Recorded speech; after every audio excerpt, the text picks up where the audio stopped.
Welcome into Press Box Live from Sarasota, Florida. Luke Jackson and I will be down here all week with lots of content, both on here on Zoom, uh, also written content, and all kinds of social media content.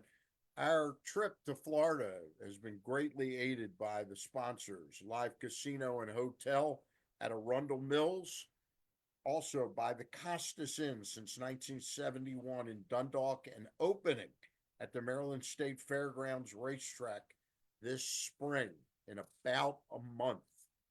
Also by 1-800 Gambler. Call 1-800 Gambler for no cost treatment if you think you have a gambling problem, or if you think someone you love and care about is having a gambling problem and you need to know the answer of what to do.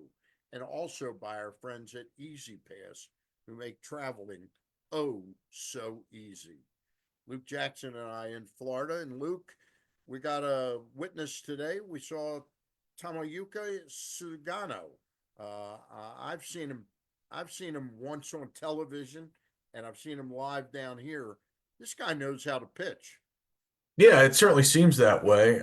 He's got a six pitch mix, and I thought he had a really good splitter today that he got some swings and misses on. And it certainly seemed that he was commanding his fastball to both sides of the plate. And that's what he's going to need to do to be successful in the American League East. He's going to have to keep hitters off balance because he does not have huge velocity. He's about 92, 93 today, a few more 93s than he had been throwing up on the radar gun in his previous two starts. So far, so good for Sugano. I think he's been, as advertised, command and control artist who is a five little bit. five strikeouts today, three of them looking.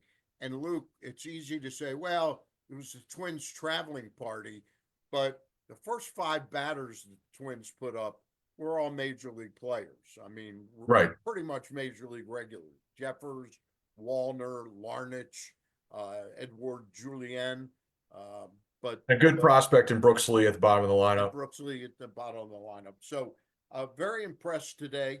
And I caught on Thursday night, I caught Charlie Morton's 3 inning stint that night. I think that was against the Pirates. And Charlie Morton was impressive. And of course, with the news we're going to get into talking about Grayson Rodriguez in a minute, these two guys become much more important than what they were not billed by Mike Elias, but put forth by the media that they were somehow Orioles were scratching the junk heap and got a 41-year-old Charlie Morton and a 35-year-old Sagano. First of all, these guys aren't making $2 or $3 million. Morton is making 15 million and Sagano is making 13 million. And both of them have become, over the last week, vitally important. Yeah, and I think what was lost in the Morton discussion when he was signed, there was a lot of talk about how old he was. He's Yeah. 41 years old, but this guy's been a damn good pitcher for about 7, 8, 9 years, and he's been very durable the past 4 or 5 years. I mean, he's one of the more durable starters in the major leagues with the Braves the past 4 years, and he's going to be able to spin that curveball of his until he's 50. So, and the way his body works on the mound, it does not look like a 41-year-old. Brandon Hyde mentioned that the other day. So he's off to a good start down here too. He's off to a good start. What's the latest news? I know you are a little closer because you're in that locker room. What's the latest news with Grayson Rodriguez and cutting through to the chase? Are we looking at a minimum of like a 6 to 8 week absence from Grayson? So he's going to be shut down for 7 to 10 days He's been with given a elbow, cortisone shot. and he's been given a cortisone shot. And I think we'll have a much better idea of what we're dealing with if when he tries to throw again in 7 to 10 days, if his elbow is still bothering him, that's a problem. Or if he throws and he feels great and the cortisone shot worked, if the cortisone shot works, it's going to feel like he's got a new elbow, Right. right? So we're just in wait and see mode right now. Did he experience pain from what you've heard? I Because don't know. what I read was that he talked initially about, hey, I'm not trying to throw as hard as I can right now. but his velocity dipped to 89 miles an Mhm. hour. Right. And he said, I didn't feel like I had a lot of life. I didn't hear pain though. So I don't know if that's Right. part, Yeah, I don't know if that's part of this equation or not. he said he felt sluggish. Um, uh, and no matter how he felt, if he's throwing 89 miles an hour, that's not good. And this is a guy that in regular season action is pushing about 99 miles an hour. Okay.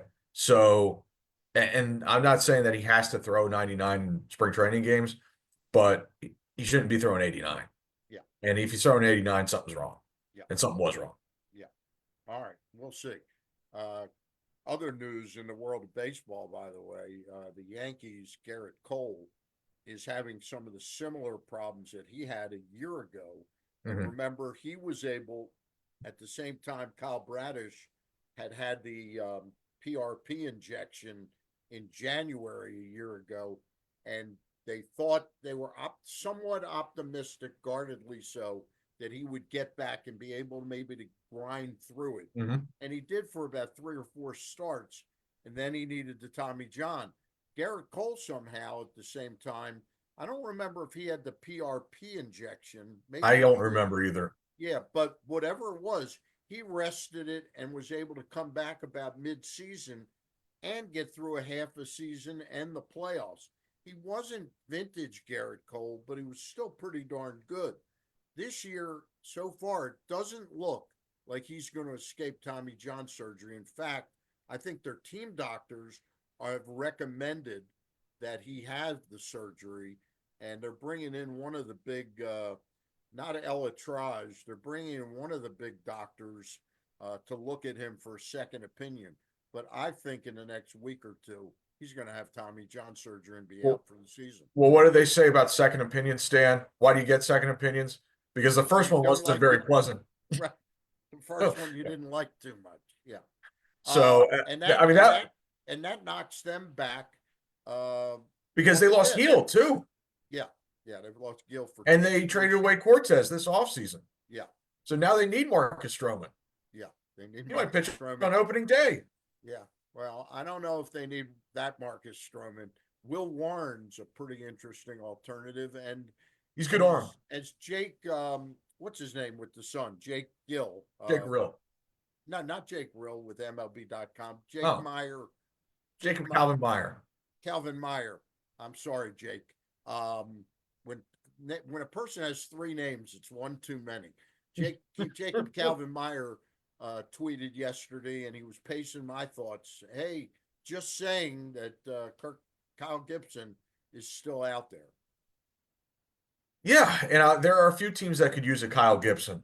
I'm sure that for a few teams, 160 to 180 unspectacular innings from Kyle Gibson, that sounds pretty damn good, right? Yep.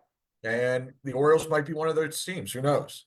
And Uh, and the because Yankees, they're one injury away from desperately needing a Kyle Gibson. yeah, not to focus too much on the Yankees here, but the Yankees also, it looks like Giancarlo Stanton may be done for the year. He's got He's going elbow. to miss a. He's going to miss at least 40 or 50 or 60% of the season at least. I've So never heard of twin tennis elbows. Never heard of I've it. never heard of that either. And I know when people have carpal tunnel, sometimes their surgery, they need to have both arms, even though one of them is predominantly the problem.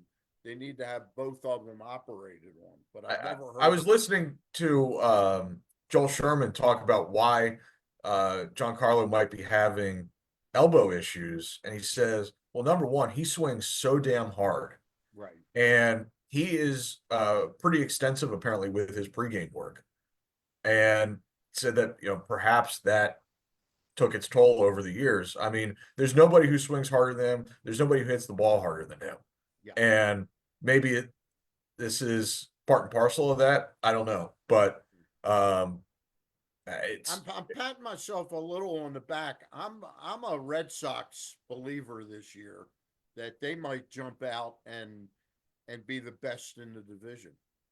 could be. They certainly look like the healthiest team right now, Yeah. and typically that's the team that has a good chance of winning a division, the one that escapes the healthiest. I don't know what to think about the Rays, and I don't know what to think about the Jays. Yeah. But I really like what the Red Sox did this offseason. And they got a chance to have a really good squad, I think. Let me remind everybody that our trip to Sarasota, Florida, and this coverage is brought to you by our friends at Live Casino and Hotel at Arundel Mills, the Costas Inn since 1971 in Dundalk, and opening at the Maryland State Fairgrounds racetrack this spring. We're also brought to you by 1-800-GAMBLER. Call 1-800-GAMBLER for no-cost treatment. Remember, no-cost treatment if you think you're having a gambling problem. And our friends at Easy Pass, who make your traveling oh so easy. Luke Jackson and I in Sarasota, Florida. Luke, before we go tonight, let's start to look at this Orioles lineup. Friday night or Thursday night, that really chilly night before you got here, Tyler O'Neill was pulled right before the game with a little muscle. They didn't call it intercostal. They didn't call it oblique, just a little muscle tightness.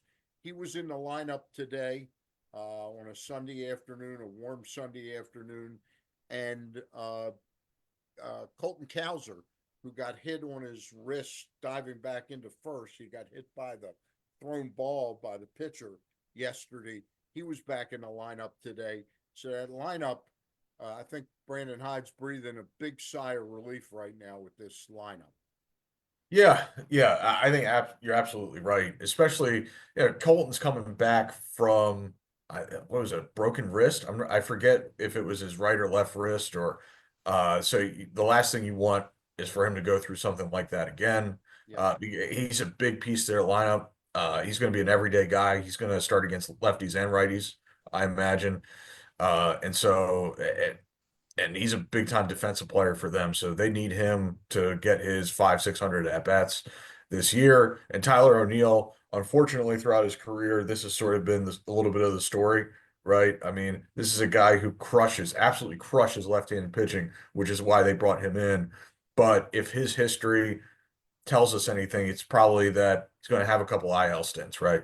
Yeah. And luckily, this one wasn't serious. A player that's been interesting so far, I've only been here 3 days. I've seen 3 games so far.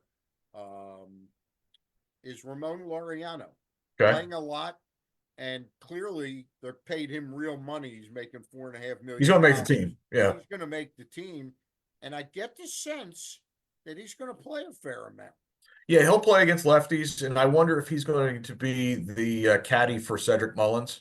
Yeah. So Mullins plays center against righties, and Laureano plays center against lefties, which is kind of an amusing delta of arm strength in a center field platoon. Yeah. I mean, Cedric doesn't have much of an arm, whereas Laureano has one of the strongest outfield arms in the business and has for a while. He's got pop. He's got plenty of pop. And he has some history of hitting left-handed pitching, and that seems to be a big emphasis for them to get better against lefties. They brought in O'Neill, they brought in Laureano, Gary Sanchez, who's going to bring a little more pop than James McCann did. James McCann's still a free agent, by the way. Yeah. So we'll see how that shakes out. And the left field wall came in, so they should be better against lefties. Today after the game, I asked Brandon Hyde a question about Jackson Holiday. Mm-hmm.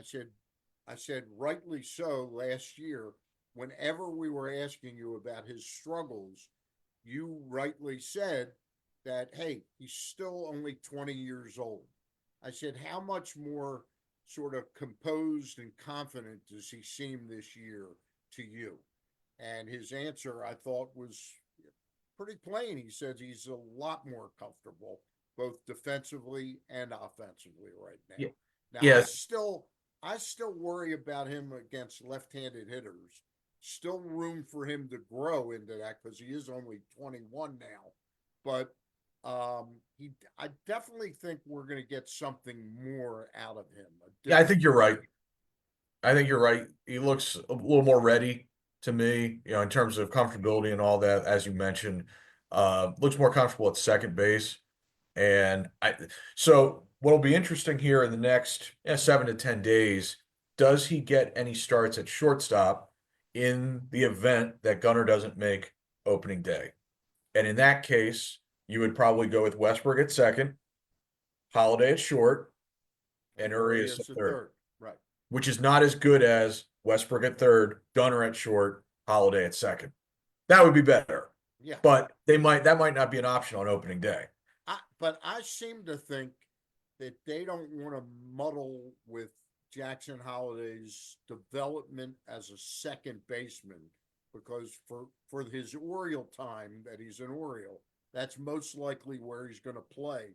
And I think they feel if Gunner's going to be a week or 2 weeks into the season before he can play, they'd rather go with Holiday at second and one of these two shortstops, Levon Soto or Luis Vasquez at short, and go with a defensive specialist that they're comfortable with. Your And thoughts? just hit him ninth. Yeah, your thoughts. Well, what have you seen defensively from those guys at short? I like both of them defensively. I have Mhm. not seen. I've seen a little bit of Soto that says to me he might be. Remember, he's a guy like who's the pitcher the Orioles have now? Ronzi Contreras, Mhm. who moved about 5 times, 3 times to the Orioles. Levon Soto, I think, was owned by the Orioles 3 times last year. And I think Soto, I think he might have a leg up over Vasquez, but both of them look really good defensively and really suspect offensively. If you're a depth infielder on the Orioles spring training roster, this would be a good time for a good 2 weeks. This would be a very good time for a good 2 weeks Yeah, because we don't know if Gunner's going to make opening day yet. yeah, Hopefully he will, but we don't know. yeah. I don't know. You see a lot of minor league baseball. Did you see Westberg ever play much short? At Aberdeen, I saw him play some short. I knew that wasn't going to happen in the majors. For me, he is fine at third, fine at second, and that's just what he is. He tried shortstop for one game when Gunner needed a blow last year. You remember that? Did not Yeah, go well, yeah, if you recall. It was the second leg of a doubleheader, if I remember correctly, and it just didn't go well. He hadn't played shortstop in a while. He was the shortstop at Mississippi State, and Ben McDonald will tell you that he was really good there. yeah. But the standards kind of Again, kick up in Pro Bowl. we're talking about if the doctors and everybody say Gunner's 10 days into the season, would that make some sense as opposed to get a little more offense in the lineup? I don't know enough about Westberg as a shortstop.